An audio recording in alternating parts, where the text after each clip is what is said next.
दर्शको नमस्कार. दर्शको, राजमुद्राच्या क्रीडा मुद्रा या विशेष सत्रामध्ये मी डॉक्टर सुजित येवलीकर आपलं सहर्ष स्वागत करीत आहे. दर्शको, आपण क्रीडा मुद्रामध्ये नेहमीच वेगवेगळ्या खेळाडूंना बोलत असतो किंवा खेळाशी रिलेटेड कोच किंवा त्या क्षेत्रातील दिग्गजांना बोलत असतो.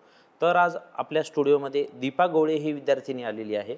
दीपा गवळे बद्दल सांगायचं असेल तर ऑक्टोबर 2024 मध्ये होणाऱ्या आशियाई किक बॉक्सिंग स्पर्धेमध्ये भारताकडून तिची निवड झाली आहे. भारताचं प्रतिनिधित्व दीपा करणार आहे. नुसतंच प्रतिनिधित्व करणार नसून ती नांदेड जिल्ह्यातली रहिवासी आहे आणि आपल्या नांदेडची ती भूमिका देखील आहे आणि यासाठी नांदेडसाठी ती गौरवाची कामगिरी तिने केलेली आहे. त्या संदर्भात आज आपण तिच्याशी चर्चा करणार आहोत. मी आपल्या सगळ्यांतर्फे दीपाचं आपल्या स्टुडिओमध्ये स्वागत करतो. दीपा, तुझं स्वागत आहे. सगळ्यात आधी तुझं अभिनंदन की आंतरराष्ट्रीय स्पर्धेला कंबोडियाला तुला जाण्याचा मान मिळाला आहे. तमाम नांदेडकरांची मान तू उंचावलेली आहेस आणि आम्हाला सगळ्यांना तुझ्याबद्दल अभिमान आहे.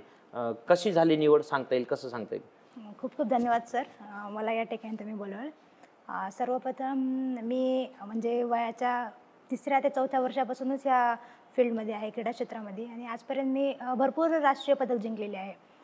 पाहायला गेलं तर ह्या स्पर्धेची जे आशियान किक बॉक्सिंग स्पर्धेची जे माझी निवड झालेली आहे ती सर्वप्रथम राज्यस्तरीय स्पर्धा झाली जळगाव या ठिकाणी. तिथे मी सुवर्णपदक जिंकलं. त्यानंतर गोवा मापसा या ठिकाणी झालेल्या राष्ट्रीय किक बॉक्सिंग स्पर्धेमध्ये माझी निवड झाली. त्या ठिकाणी देखील मी चांगली कामगिरी करून सुवर्णपदक जिंकलं आणि त्यानंतर माझी निवड झाली कलकत्ता या ठिकाणी आंतरराष्ट्रीय ट्रेनिंग कॅम्पसाठी. आणि तिथे जे इंडियाचे बेस्ट फायटर्स होते त्या ठिकाणी त्यांना बोलवलं आणि त्या बेस्ट फायटर्स म्हणून त्यांची भारतीय संघामध्ये निवड करण्यात आली आणि आता मी निवड झाली आणि आता मी कंबोडिया या ठिकाणी जाणार आहे. बरं, आता ही आशियाई स्पर्धा आहे.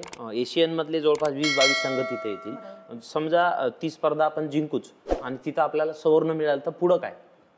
जर मी तिथे मेडल नक्कीच माझा 100% मेडल घेऊन येईल आणि जर मला तिथे गोल्ड मेडल जर भेटलं तर माझी 2025 मध्ये ऑगस्टमध्ये होणाऱ्या वर्ल्ड किक बॉक्सिंग चॅम्पियनशिपसाठी माझी निवड होईल. बरं, आम्हाला बॉक्सिंग माहीत आहे, अनेक प्रकार आम्ही पाहतो टीव्हीवर. किक बॉक्सिंग हा नेमका काय प्रकार आहे?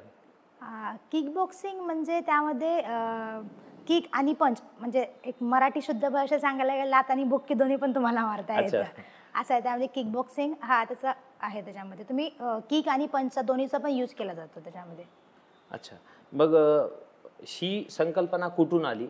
तुझं शिक्षण काय झालेलं आहे आणि काही कौटुंबिक पार्श्वभूमी खेळाची तुझ्याकडे आहे का? सर्वप्रथम माझं शिक्षण म्हणजे मी MA MPED झाले NIS आणि जसं मी सांगितले की मी लहानपणापासून क्रीडा म्हणजे सर्वात लहान असताना माझी खेळामध्ये खूप आवड होती आणि माझा जो मोठा भाऊ आहे त्याला माझ्या वडिलांनी आईवडिलांनी आधी मार्शल आर्ट ह्या फील्डमध्ये टाकलं, कराटेमध्ये. आणि त्याला टाकल्यानंतर जे मी पाहायला गेलं तर मला नाही टाकलेलं आधी, मी फक्त सोबत जायची आईसोबत त्याला सोडायला आणि माझी पण आवड निर्माण झाली तिथे पाहायला गेलं. आणि आमचे जे कोच होते शंकर महावळे सर, त्यांनी माझ्या आईवडिलांना बोलले की तुम्ही हिला पाठवा. तर आईवडील म्हणले कशामुळे? नाही, हिच्यात ते टॅलेंट आहे आणि गट्स आणि ही भारताला एक दिवस मेडल देईल. म्हणजे पाहायला गेले तर मी तेव्हा काहीच नव्हते, पण त्यावेळेस आमच्या सरांनी बोललेलं की तुम्ही हिला पाठवा आणि खेळले मी. आणि वडिलांचं असं एक होतं की मला ह्या फील्डमध्ये टाकण्याचा, कॉम्बॅट स्पोर्ट्समध्ये टाकण्याचा दृष्टिकोन म्हणजे इतर मुलींपेक्षा माझ्या मुलीचं काहीतरी वेगळं अस्तित्व असावं समाजामध्ये. जसं की मुलींना पाहायला गेलं तर चूल आणि मूल, फक्त तिचं एक एवढं 10वी-12वी वगैरे शिक्षण झालं पाहिजे किंवा मग तिचं जी जबाबदारी असते वडिलांची की लग्न करून झालं. पण माझ्या वडिलांचं असं नव्हतं की त्यांनी मला मुलगी म्हणून कधी पाहिलंच नाही. म्हणजे माझा मोठा भाऊ असताना देखील त्यांनी मला मुलासारखी परवरिश दिली आणि त्यांची इच्छा होती की जगामध्ये तिची एक वेगळी ओळख निर्माण झाली पाहिजे, जग तिला एक स्टार प्लेअर म्हणून ओळखलं पाहिजे.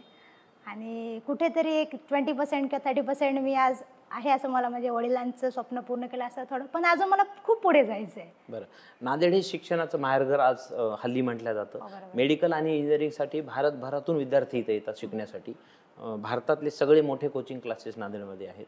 पालकांना असं वाटतं की माझा मुलगा मुलगी डॉक्टर इंजिनियर झाला पाहिजे, IITला गेलं पाहिजे, कुठेतरी केलं पाहिजे.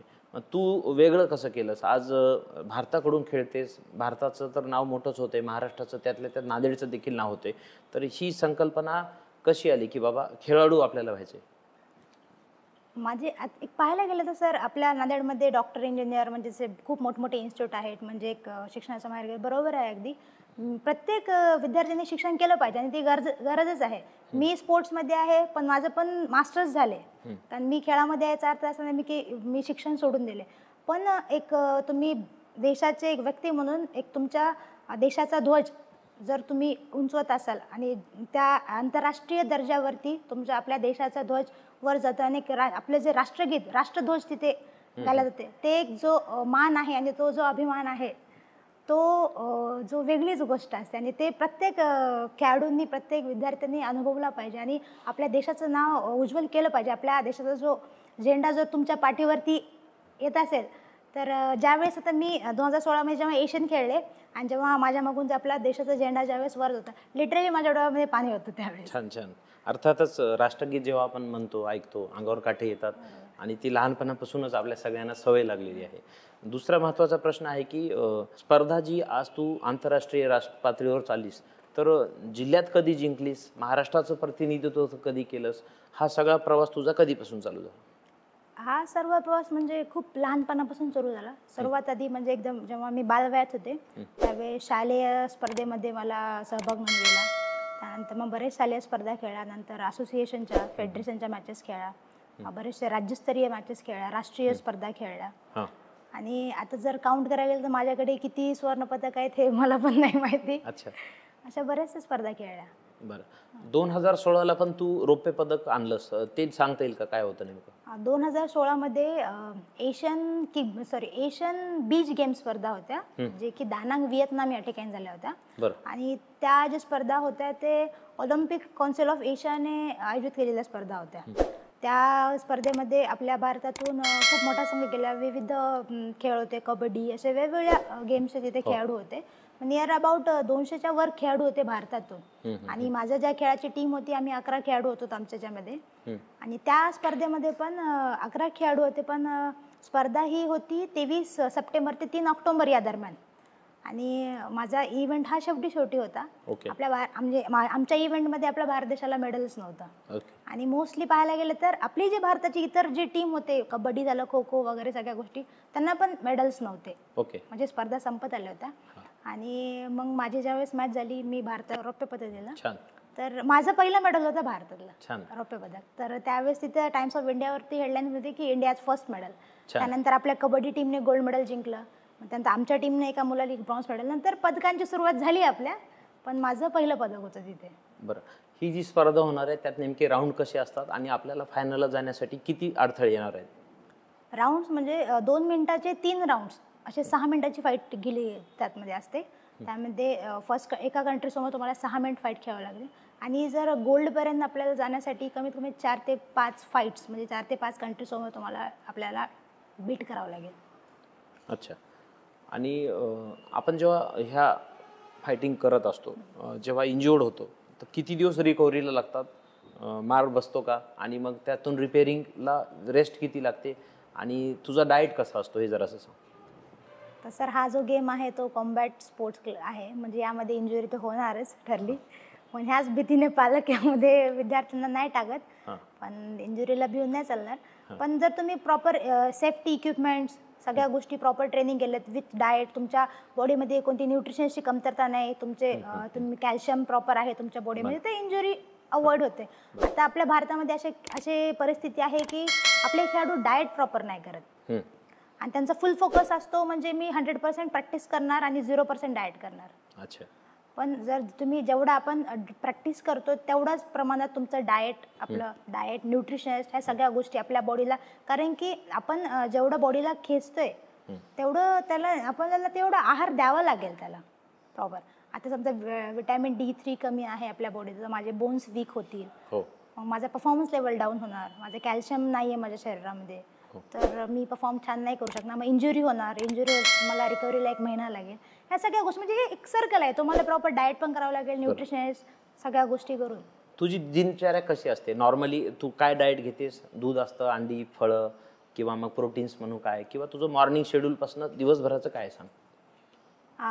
सर्वप्रथम सकाळी उठल्यानंतर तर डाएटमध्ये तर मी खजूर आणि केळी असं खाऊन माझं ट्रेनिंग चालू होतं आणि आफ्टर ट्रेनिंग झाल्यानंतर प्रॅक्टिस सेशन झाल्यानंतर मी प्रोटीन घेते. प्रोटीनमध्ये मूग, मटकी, अंडे हे घेणार म्हणजे ब्रेकफास्टमध्ये.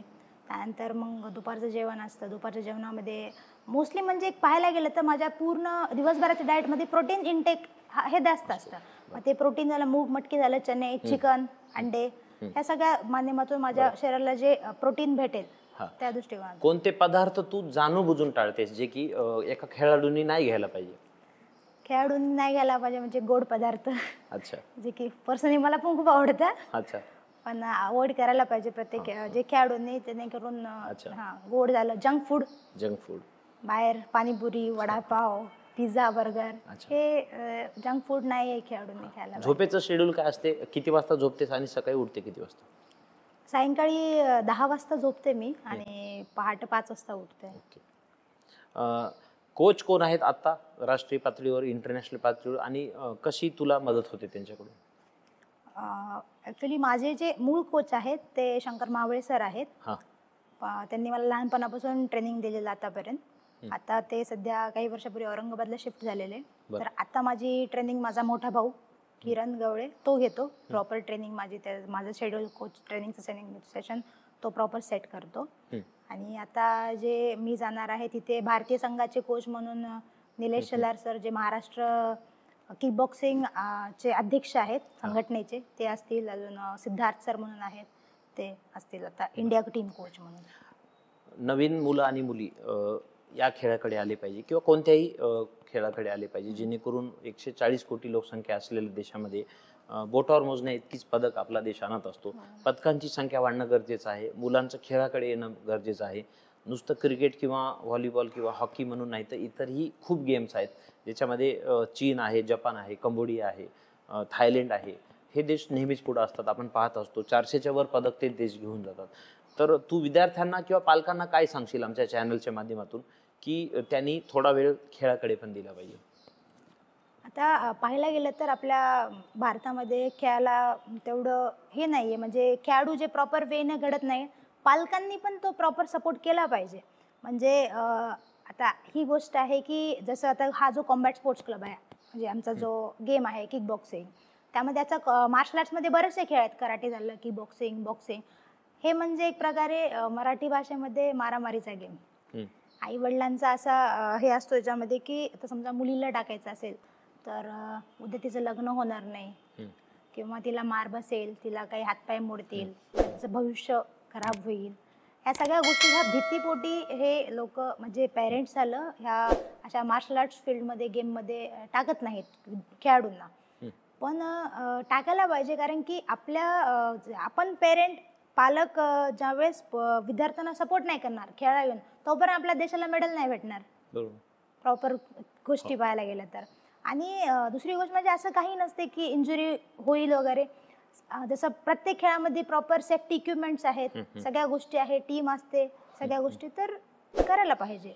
आणि भारतामध्ये आता तरी पूर्वीपेक्षा आता तरी यायला लागलेत मेडल्स. आता थोडासा भारत सरकारने द्यायला लागली भाऊ खेळाडूंना, आणि पुढे असेच खेळाडू बनतील आणि अजून चांगले खेळाडू घडतील. बरोबर आहे. आणि खेळाडू जर घडले तर देशाचं नाव होईल. अर्थातच सगळ्यांनाच तो आनंददायी क्षण आहे. दुसरी महत्वाची गोष्ट की तुझ्या आई वडिलांचा सपोर्ट तुला कसा झाला, त्यांनी कसा पाठिंबा दिला? घरातून या खेळासाठी कोणाचा विरोध होता का? मामा असतील, काका असतील, आजी असते कधी? आणि कसं तुझं फॅमिली बॅकग्राऊंड आहे, वडील काय करतात, मला थोडक्यात सांग. सर्वप्रथम मी एक मध्यमवर्गीय परिवारातून बिलॉंग करते.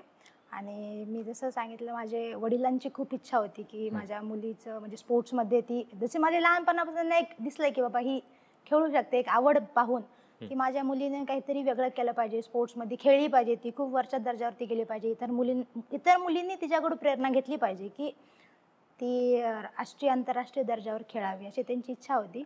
आणि ज्यावेळेस माझ्या भावाला पण, माझा भाऊ पण आंतरराष्ट्रीय खेळाडू आहे आणि तो त्यामुळे मला प्रॉपर खूप गायडन्स करतो. तर ज्यावेळेस मला स्पोर्ट्समध्ये टाकलं त्यांनी, तर आता कसं आहे सर, क्रीडा क्षेत्र म्हणजे त्यामध्ये डाएट आलं, न्यूट्रिशन सुद्धा खर्चिक बाब असते. आणि मी जसं पाहायला गेलं एक मध्यमवर्गीय मुलगी आहे, तर पण वडिलांनी कुठे कमी नाही पडू दिली. त्यांनी खूप काटकसर करून आम्हाला सगळ्या गोष्टी पुरवल्या.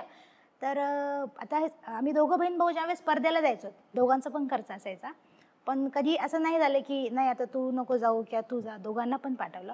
त्या टायमिंगला जे नातेवाईक होते ते असं बोलायचे की तू, म्हणजे वडिलांना, की तू तिच्यावर पैसे घालण्यापेक्षा त्याच्यावर मुलावर पाठव, काय फायदा काय होणार आहे. तिला पटवून तिला तो आपण रिटर्न बॅक आपल्याला काय भेटणार आहे, बाहेरच जाणार आहे ती लग्न करून जाणारच आहे. Yes. ह्या गोष्टी बरेचसे नातेवाईकांनी बोलले, आईला पण ह्या गोष्टी फेस कराव्या लागल्या. पण त्यांची जिद्द होती की नाही, दोघांची पण, की नाही आम्हाला तिला बनवायचंय.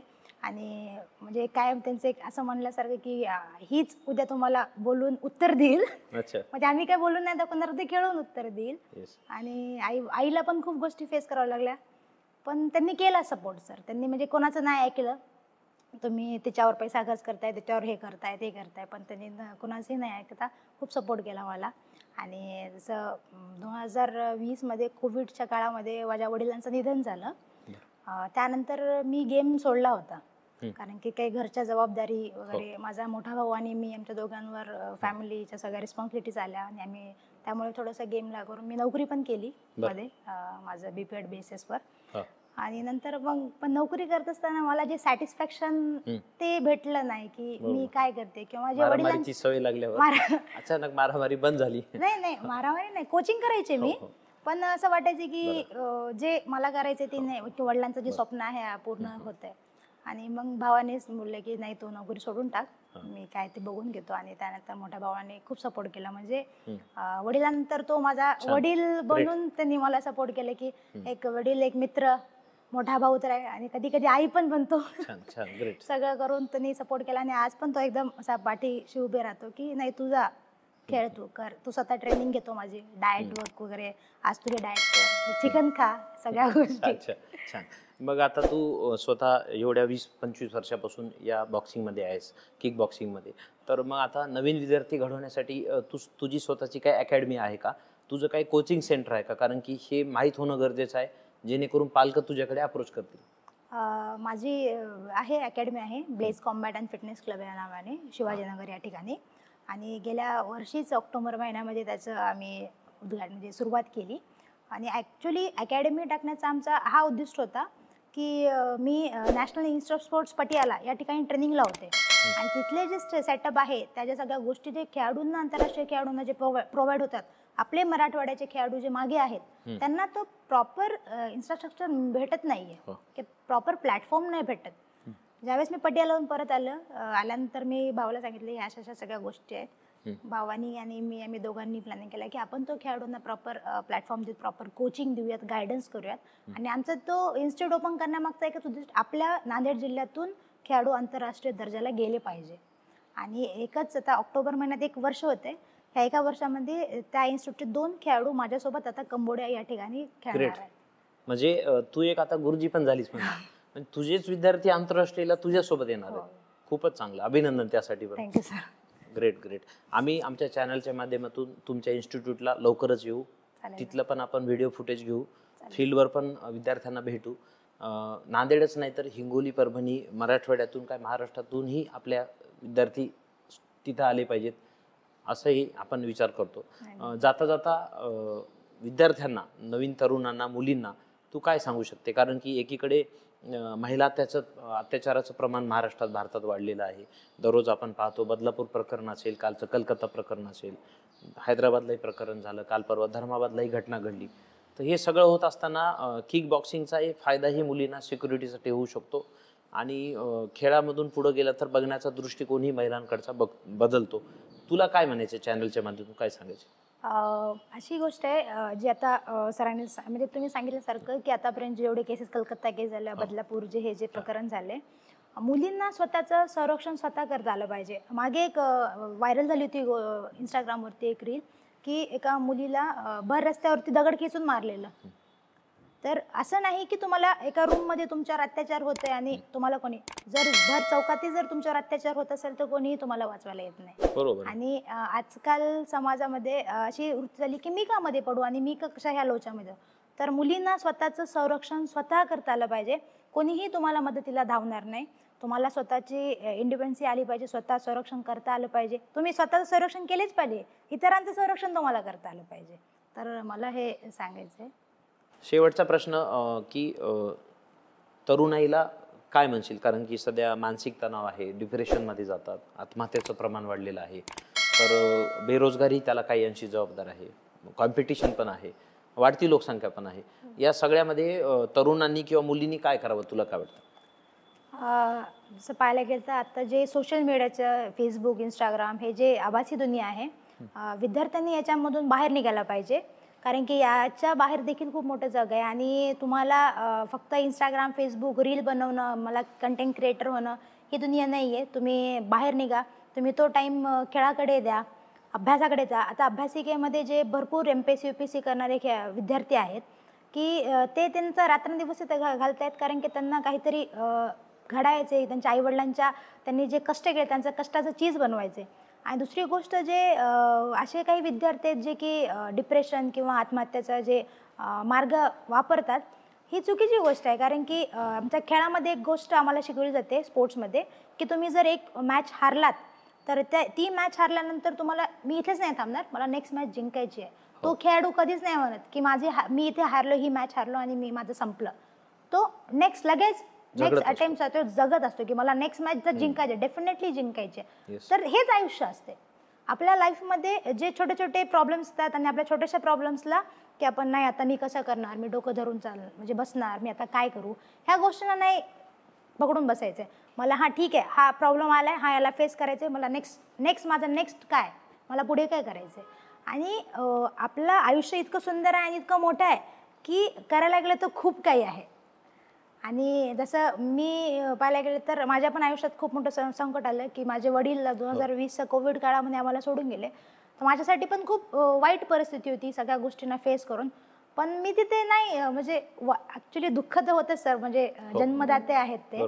पण तिथे मी त्या गोष्टीला मी आणि माझा परिवार भाऊ की ठीक आहे, आपल्यावर सिच्युएशन आली, आपल्याला ही फेस केली, पण आपल्याला पुढे काय, कोणी आपल्याला आणून खाऊ घालणार नाही किंवा कोणी आपल्याला मदतीला नाही होणार. आपल्यालाच उभं टाकायचे, आपल्यालाच करायचे आणि आपल्यालाच सगळं पाहायच्याच गोष्टी. ह्या गोष्टींना आम्ही फेस होऊन जसं पुढे आलो, तसं प्रत्येकाच्या आयुष्यामध्ये प्रॉब्लेम्स आहेत. प्रत्येकाने त्या गोष्टी फेस केल्या पाहिजे आणि नेक्स्ट काय, मी पुढे काय करू शकतो, ह्या गोष्टीकडे बघून जगले पाहिजे आयुष्यामध्ये. बस मी एवढं सांगते. खरंच थक्क करणारा प्रवास आहे. 20-25 वर्षाच्या यज्ञामधून, तपश्चर्येमधून आज स्वतः स्टुडिओनी दखल घेतली. दीपा आपल्या इथं आली. आंतरराष्ट्रीय पातळीवर तिने ख्याती कमावलेली आहे. 2016मध्येच तिने रौप्य पदक आणलेलं आहे. बोलताना ती म्हणत होती की माझा भाऊ माझ्यासाठी वडील पण आहेत, माझा भाऊ आई देखील होतो, तो माझा कोच पण आहे. खरंच असे सगळ्यांना जर भाऊ मिळाले तर किती चांगलं होईल, हे पण एक महत्त्वाचं आहे. दीपा, आम्ही तुला चॅनलच्या माध्यमातून भरपूर शुभेच्छा देतो. खरंच भारतासाठी तू गोल्ड मेडल आणशील हे मात्र दृढनिश्चय आपण सगळे मिळून करूया. आज सगळं तमाम भारतीयांतर्फे आम्ही तुला शुभेच्छा देतो. तू आमच्या स्टुडिओला आलीस, आम्हाला वेळ दिलास, खूप खूप धन्यवाद. खूप थँक्यू सर. मला तुम्ही इथं आपल्या स्टुडिओमध्ये बोलवलं, आमची दखल घेतली खेळाडूंची, कारण की खेळाडूंना खूप कमी ओळखलं जातं. म्हणजे नांदेडमध्ये पण आणि भारतामध्ये असे भरपूर कमी खेळाडू आहेत ज्यांना ओळखलं जातं. तर तुम्ही आमची दखल घेतली त्याबद्दल खूप धन्यवाद. आणि तुमच्या शुभेच्छा आणि तुमचा सर्वांचा आशीर्वादाने मी नक्कीच भारताला पदक घेऊन येईन. दर्शको, ही होती दीपा गवळे, जी स्वतः खेळाडू आहे आणि आंतरराष्ट्रीय पातळीला तिनं भारताचं नाव, नांदेडचं नाव, सिडकोचं नाव केलेलं आहे. आपण तिला आपल्या चॅनलच्या माध्यमातून शुभेच्छा देखील दिल्या आहे. परत आपण दीपाला दुसऱ्या भागामध्ये तिच्या अकॅडमीला आपण भेट देणार आहोत, तिथं जाऊन प्रत्यक्ष पाहणार आहोत. किक बॉक्सिंग काय असतं, कशा पद्धतीने होतं, त्यावरही एक छोटासा व्हिडिओ आपल्या चॅनलच्या माध्यमातून लवकरच येईल. त्यासाठी पण आम्ही दीपाची मदत घेणारच आहोत. तूर्त मी आपली इथेच रजा घेतो. कुठे जाऊ नका, पाहत राहा फक्त आणि फक्त राजमुद्रा न्यूज लाईव्ह. धन्यवाद.